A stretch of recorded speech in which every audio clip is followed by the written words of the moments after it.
Hey everyone, this is Lightning Runner, and if I sound a little bit different right now, it's because it's kind of early in the morning, but I just needed to record this now, because somehow I couldn't do it last night. I just got really busy. And this will be like a quick thing. I'm not going to be talking about any conventions right now, but what I will be talking about is something that's been on my mind ever since I uploaded this series to YouTube.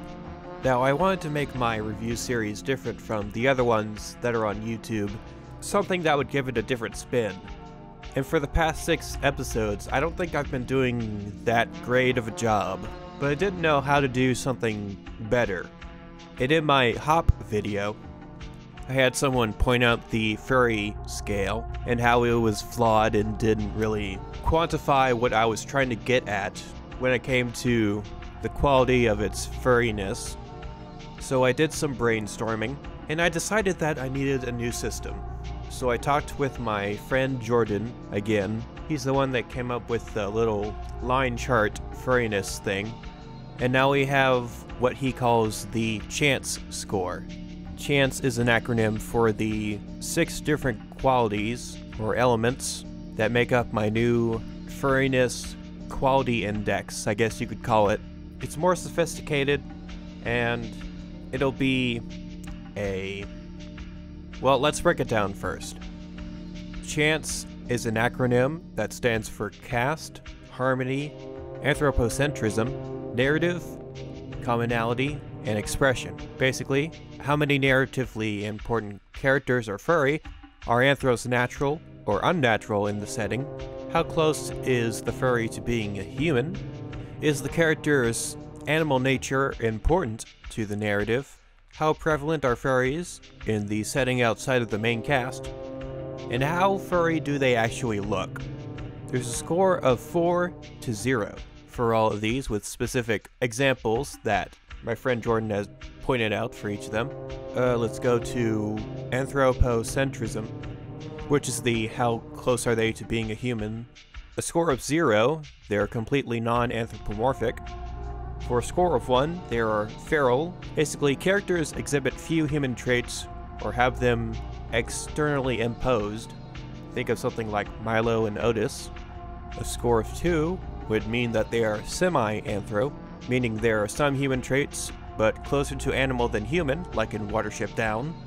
A score of 3 means they're majority anthro, mostly human behaviors and mannerisms, like in Zootopia.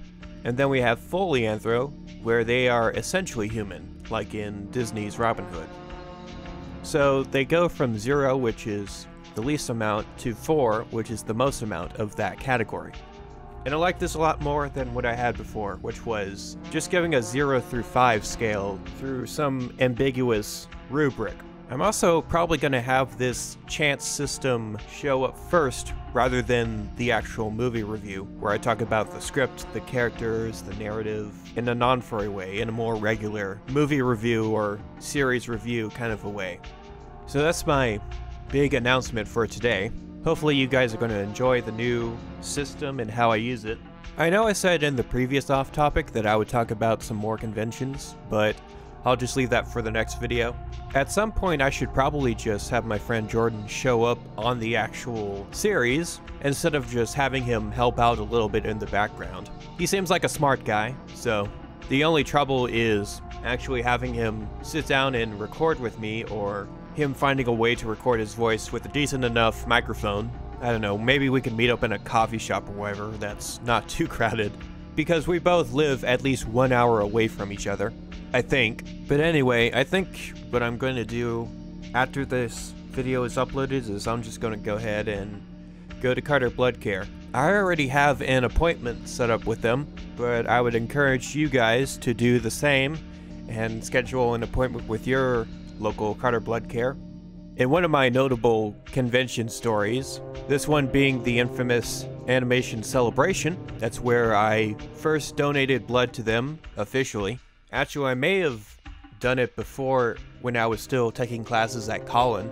It wasn't a regularly scheduled, like, monthly thing that I'm doing now, where I'm donating platelets, plasma, red blood, mainly platelets though, But still, I encourage you guys to go over to your local Carter BloodCare or other blood donation organization, set up an appointment with them, make sure you have a good healthy meal beforehand, make sure you have good iron levels and hemoglobin and all that other stuff. They can explain it to you better once you're actually there, or you can look at their website. I'll link it below in the description.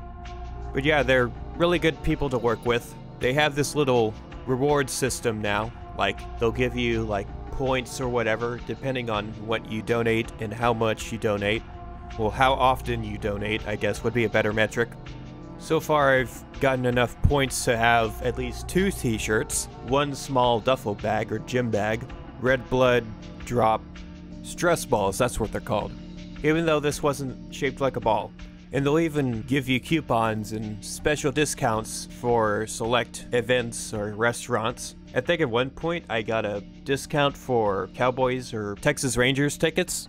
I'm not sure what I did with them, but I probably gave them to someone else that was a big fan of the Rangers or whatever team it was for. So that's about it. I'm going to keep this short, and I'm going to have to edit this down later and make sure I give enough time for myself to go down to Carter BloodCare. So this has been Lightning Runner, maker of How Furry Is It and other lesser-known productions, probably more well-known based on views. Signing out, see you guys later, and peace.